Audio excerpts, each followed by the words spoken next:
Good morning. My name is Paula Fagan, and I want to talk to you this morning about the issues facing lesbian, gay, bi and transgender families.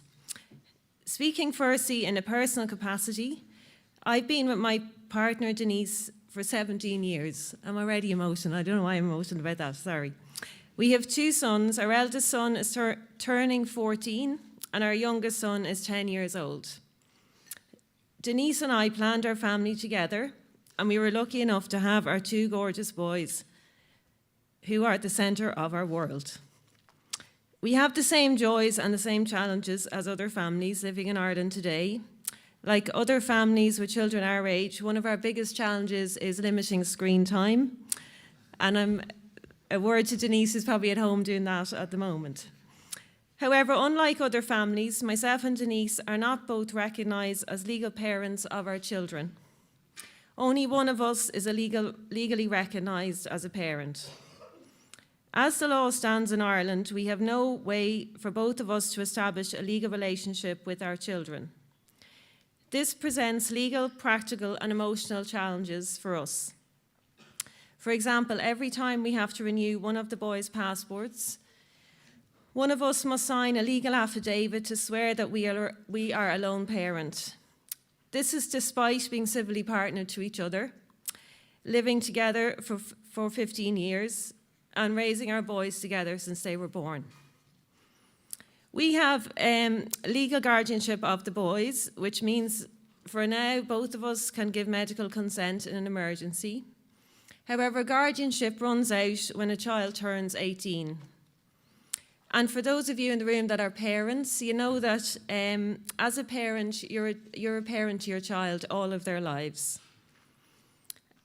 And I suppose with my child now turning 14, we're facing, in 4 years' time, if the law is not changed, my eldest son will become a stranger to me in the eyes of the law when he turns 18.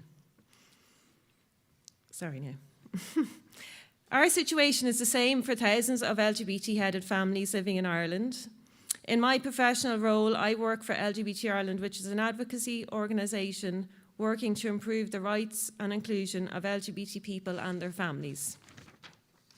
We've been working with the government to bring in legislation that recognises families like ours, and as the last speaker outlined, the legislation called the Children and Family Relationships Act, which will fully come into force in May 2020, will mean that some same-sex parents will be able to establish a legal parental relationship with their children.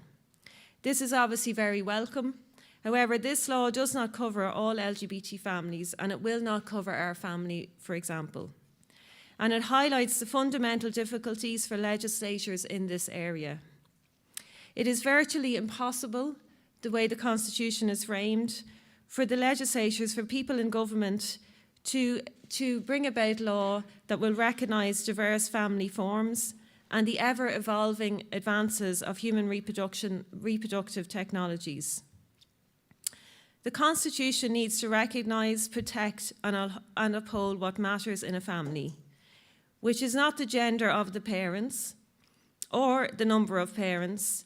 It is the love, commitment and care within the family that defines it as one. In the case of children being raised by same-sex parents, putting the children at the centre of law reform is what matters. Recognising those who care and protect their children every day is in their best interest. As it stands at the moment, the Constitution is a barrier to recognising our family and thousands of families like us. Marriage equality did not fix this because once there's a donor involved in creating a family, it is a problem in terms of the Constitution and legislating for that situation. So we ask that you, as representatives of the citizens of Ireland, recognise and protect our family and others like us by broadening the definition of the family. Thank you.